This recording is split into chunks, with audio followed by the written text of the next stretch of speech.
Good evening. Welcome to the 2025 Jane Addams Peace Association Children's Book Awards. I'm Angela Medina, the Executive Director of the Jane Addams Peace Association. Today we celebrate the authors and artists who through their books help us connect history to current events, reminding us why it's so important to keep elevating these stories with our children. The books we celebrate today help us deeply think about what it means to be human and the quest for peace. Often I think of Jane Addams, a suffragist who stood up for women, children, immigrants, and for peace. These stories carry forward her work. Even though almost 100 years has passed, we continue to face many of the same challenges. But thanks to you all, writers, illustrators, and readers, we have powerful news stories to guide and inspire us and continue to build on Jane Addams' legacy. Good evening, everyone. Welcome to the library. Yes! This is just such a wonderful continuation of the relationship that we have together. So thank you for this. Thank you to the fabulous Angela and the entire team. Thank you to the book creators who we honor and celebrate for your work and vision and passion. Thank you to our wonderful friends at Stories Like Me who do so much to bring the stories of all children to all Pittsburghers. Like the awardees today, Jane Addams was a writer. She was rather prolific. She authored over a dozen books about things that we care about, and is that she worked closely with artisans and illustrators of those books. It's my pleasure to introduce Jane Addams' honorary picture book, A Map for Falasteen. Falasteen turns to the adults in her life, confronting them with the question, why isn't Palestine on the map? When I wrote this book in May of 2021, I didn't dream that it would get to the point that it's at now. I thought I would be self-publishing. I thought nobody would want to publish a Palestinian story. While I believed in my story, I didn't know how it would reach the readers. I am thrilled to introduce the illustrator of Small Shoes, Great Strides, Mr. Alex Bostic. Mr. Bostic is a nationally renowned artist who trained at both the Pratt Institute and Syracuse University before embarking on an award-winning career spanning over 40 years. And our friends, they just sort of, changed history. They forged ahead, they took a lot of punishment. One of the most touching things is I went to Louisiana to actually see the school. They gave me a little tour, and then they said something that really broke my heart was they ate lunch underneath the stairs, because the rioters were outside. And the author of Small Shoes, Great Strides, Miss Vaunda Micheaux Nelson. She has been honored several times by the Coretta Scott King Book Awards with commendations, honors, medals, and glowing reviews. On November 14, 1960, Leona, Tessie, and Gayle entered the previously all-white McDonough 19 public school amidst angry, threatening protests. Their walk into that building was an important milestone in the struggle for fairness in education. My heart is filled with admiration and gratitude for Leona Tate, Tessie Prevest, and Gayle Etienne for trusting me with their story. When it was over, I felt I'd taken an unforgettable journey and made new friends, too.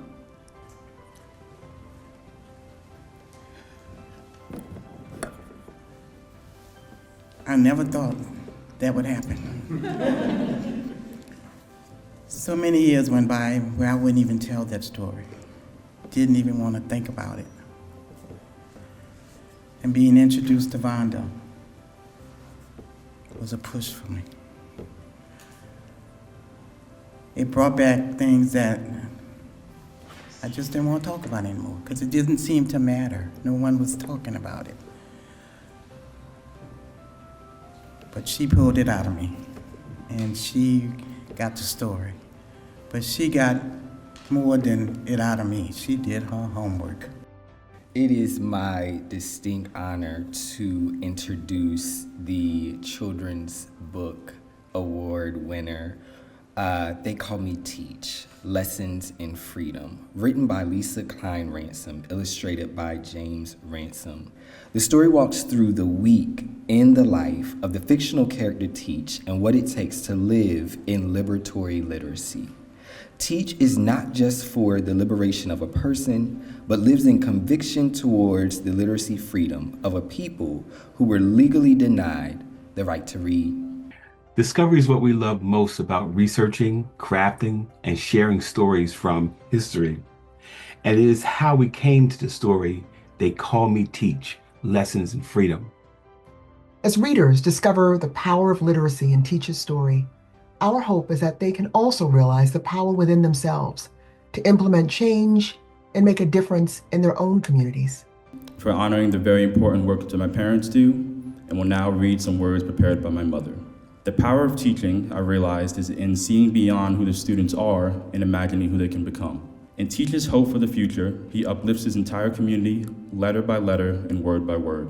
Growing up, the only stories I read about enslaved people in classrooms and history lessons were the stories of people rendered hopeless by oppression.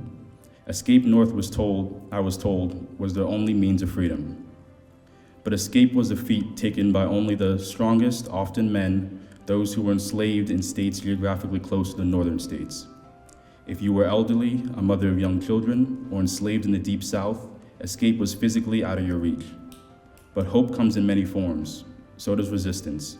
And Black people found both in their love and laughter, their music and stories. Escape wasn't their only means of resistance. They fought back by remembering their past and reshaping their traditions.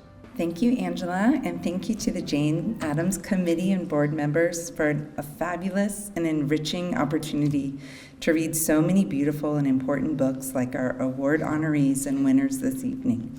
I have the distinct pleasure and honor of introducing Mr. Kwame Alexander, author of many incredible texts, but the one I can't wait to tell you about is Black Star, a follow-up novel to The Door of No Return. I am so honored to be the recipient of the Jane Addams Peace Children's Book Award honor. This means a lot to me, primarily because I'm all about writing books where kids feel seen, celebrated, valued, and most of all, empowered. I have the distinct honor again to present the honor award for chapter book to Safiyyah's War. Safiyyah's War is a powerful blend of historical fiction and a compelling narrative that resonates deeply with the themes of peace, social justice, and global community. The novel brings to life the courage and compassion of everyday individuals resisting the injustices of the Holocaust. Safiyyah's bravery and compassion showcase how individuals, even young ones, can act as agents of peace and justice. My intention in writing the book was that it would not only be a story about resistance, but the story would be resistance itself. And I'm taking this recognition by the beautiful and important Jane Addams Award as a sign of fulfillment of this. It's such an honor to be here and to get the opportunity to introduce Not Nothing to you, written by the amazing Gayle Forman. Not Nothing tells a multi-generational story weaving together the lives of 12-year-old Alex and 107-year-old Josie. Forman's novel provides a stage for both Josie and Alex to find solace in someone who will hear their stories, embrace them for who they are, and help them lay down their burdens. Who gets to read an introduction like this with that kind of amazing backdrop? Heroes are wonderful in novels, right? They are incredibly inspiring. At the heart of Not Nothing, this relationship between Josie and Alex is a story of one such hero, a young woman named Olka, who Josie is telling Alex about. And Olka is fictional, but she is modeled off of the many, many, many people who died in the Polish resistance, who died in all the resistances during World War II against Nazi Germany.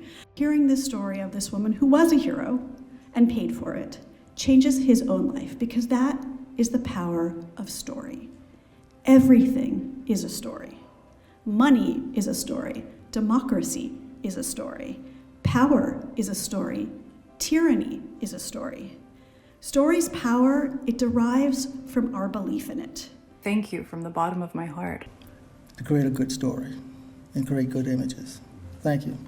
It's my honor and privilege to introduce my friend and my idol, Dr. Leona Tate. Thank you, too. Thank everybody that elected us. And she probably is coming back for more. Our deepest appreciation goes out to everyone on the Jane Addams Committee for this incredible honor. And I'm just really glad to be in your company. Thank you for this honor. From the bottom of my heart, thank you. So I am deeply and sincerely humbled to accept this award at this point in time, to honor it and Jane. To all of you here today, and to those unable to be here, thank you. Thank you for creating the books that help us grow, reflect, and imagine a better world.